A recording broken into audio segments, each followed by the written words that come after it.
To Tellers Talk, ladies and gentlemen, today is November the 17th, and we're going to be talking about NXT. And ladies and gentlemen, we're going to get War Games happening.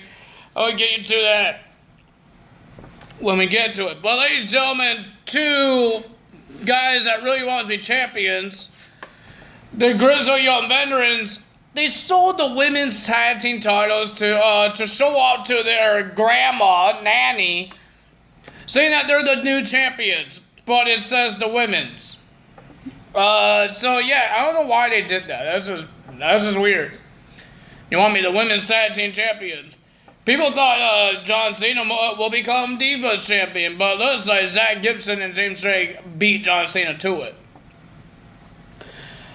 We got interesting matches here, and we got a poker showdown happen as well. But ladies and gentlemen, there's no segment that happened, so let's get to it. We got Tony D'Angelo will be versing Dexter Lumis, and the winner of that match was Tony D'Angelo.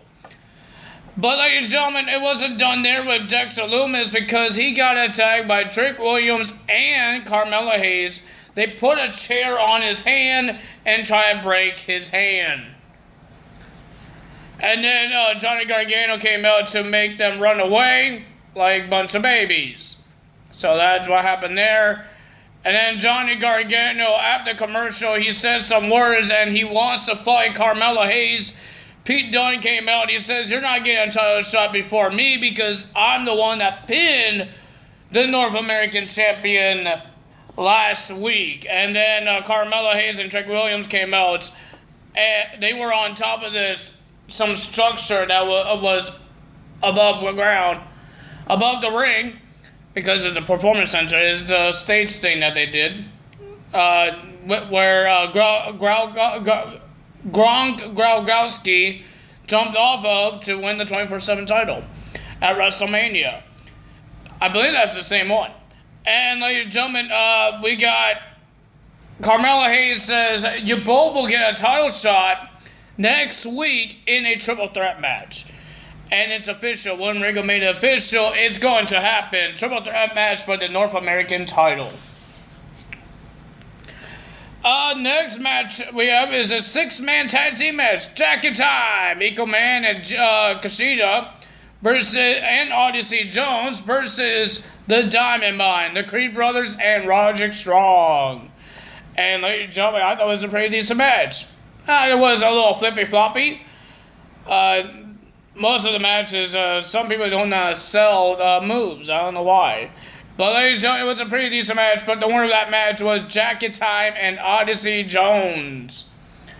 Then we have Izon Quinn will be versing Andre Trace in a match, and of course the winner of that match was Quinn. And then he got attacked by Raul Medusa and Walking Wild, and then he was trying to leave through the audience until he got attacked by the returning of Santos Escobar from behind. And then Lopez told Quinn, "Nobody says no to Lopez." And then the Fantastic guys, I think it was Santos, slams back with the head on the steel grate on Quinn, and you could hear the thud. It was nasty thud. And then we had a poker showdown. So, ladies and gentlemen, I don't know anything about poker. I don't know how to play poker. I don't do gambling that much. I go to the slots. No, I went there for my first time ever. But, ladies and gentlemen, I don't play poker. I don't know the rules of poker, so I want to get to the end of this because I don't know the rules of poker. I don't know what the heck is supposed to happen. But, ladies and gentlemen, Cameron Grimes was getting in the head of Duke Hudson. So Duke Hudson thought Cameron Grimes has a flush. I guess that's a good thing. He has a flush. He thinks he has that, and he has a choice to keep playing or he folds. That means he loses the game. And, ladies and gentlemen, he thought he had a flush, and he folded. And then Cameron Grimes, Duke Hudson wants to see the flush. And he saw the flush. It wasn't a flush. Cameron Grimes tricked Duke Hudson in folding. He bluffed him? Is that what they said? Bluff? So Cameron Grimes wins the poker game, but he did not win the war when Duke Hudson attacked Cameron Grimes, put him through the poker table, and then he wasn't done there. He grabs a toolbox. He grabs a hammer. He thinks about it. He says, no, I don't want the hammer. He grabs scissors and then goes back in the ring and cuts up the beard of Cameron Grimes and the hair of Cameron Grimes. So I guess Cameron Grimes is going to have new hairdo next week, I'm guessing.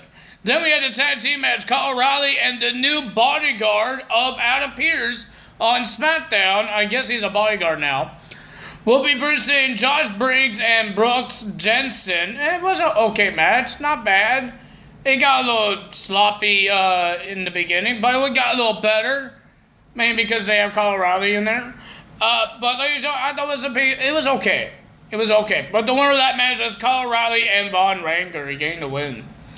Then we have Indy Hartwell's best friend. We're supposed to have a tag team match, but Indy Hartwell says, I'm the wife of Dexter Lumis, and my husband is in the trainer's office getting his hand checked out.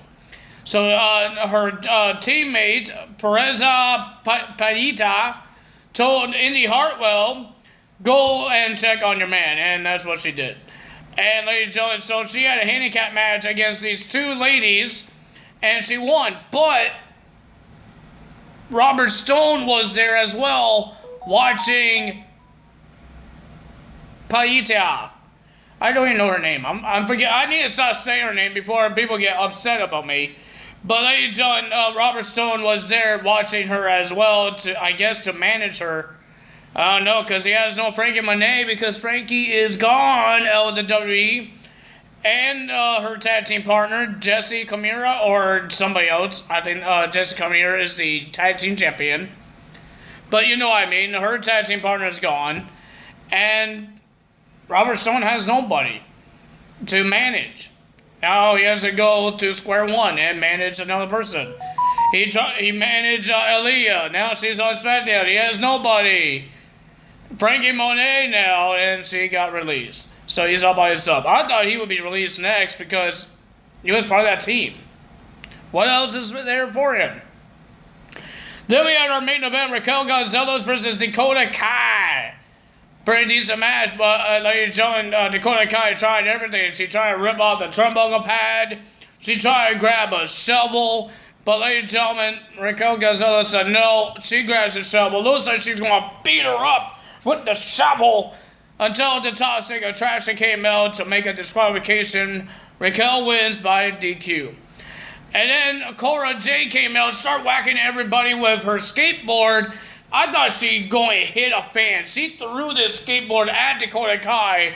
Looked like she was about to hit the fan. We don't know if she hit a fan, but she actually threw this dang skateboard right at Dakota Kai. She ducked, and I don't know where this thing came from, where it went, but I don't think it hit a fan because it's not on social media, so that it hit a fan. I think they actually know how to be careful with that. I don't think Cora Jade actually threw it like a dart. I think she tried to throw it and then it just went over the turnbuckle. I'm guessing. I don't know. But ladies and gentlemen, and then Cora Jade got beat up by the Toxic Attractions. Zoe Stark's music came out. She came out with her knee brace and crutches. And then Io Shirai came out and took one of the Zoe Stark's crutches and started whacking like piatas on Toxic Attraction and Dakota Kai. And ladies and gentlemen, and then it got a little sloppy. It's a brawl. Nobody really has to oversells on a brawl, right? It's mostly matches. Brawls is different, right? I think it's different because it's all fast-paced. Everybody's just punching. And there's like no moves happening. Not a lot of moves are happening in brawls. It's just punching. It's like watching Jerry Springer. You think these ladies are trying to actually hit this person? They're just swinging. They're just swinging. They're not actually connecting. I don't think they care if they connect. They're just swinging. So that's what they're doing. So all the heels went outside the ring, and then Io Shirai was on a microphone, and she screamed, "War Games." So I'm guessing we're going to have a women's War Games match, but I thought there was only 4 ladies in the team. There's only 3. Who is Io, Raquel Gonzalez, and Cora Jade going to have as their 4th lady? Who else has a problem with Dakota Kai and Toxic Attraction? I don't remember anyone that has. I thought it was only those 3. I don't know. I know it's Zoe Stark, but she's supposed to be injured. Are they going to try to play possum with Zoe Stark? Like what they did with Bret Hart? We thought he had a hurt leg in 2009 to versus Mr. McMahon at WrestleMania. And then at the contract signing, he just slips off the cast and he says, "I don't need this anymore." And starts beating up Mr. McMahon with a cast. So, I don't know what's going to happen, but ladies and gentlemen, if you guys enjoyed this video, hit the like button, leave a comment below, hit the subscribe button, hit that notification bell. I will see you guys tomorrow for AEW results. This is the after show of Full Gear, the first Dynamites after Full Gear. Hangman winning the World Championship, Bryan Danielson becoming the number 1 contender. I'm hoping Dan Lambert is gone, or he's just a manager, not a wrestler.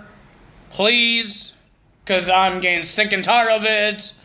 I'm really getting sick and tired of it, guys. I'm really. We're going to see Jay Lethal in a match for the very first time, because I haven't seen him in a match ever since he was in TNA. I don't watch Ring of Honor, so this is my first time going to watch Jay Lethal in a match. Thank God he's on Rampage. He's going to do on Dynamites. But if you guys enjoyed this video, you know what to do. Tyler is out. Bye.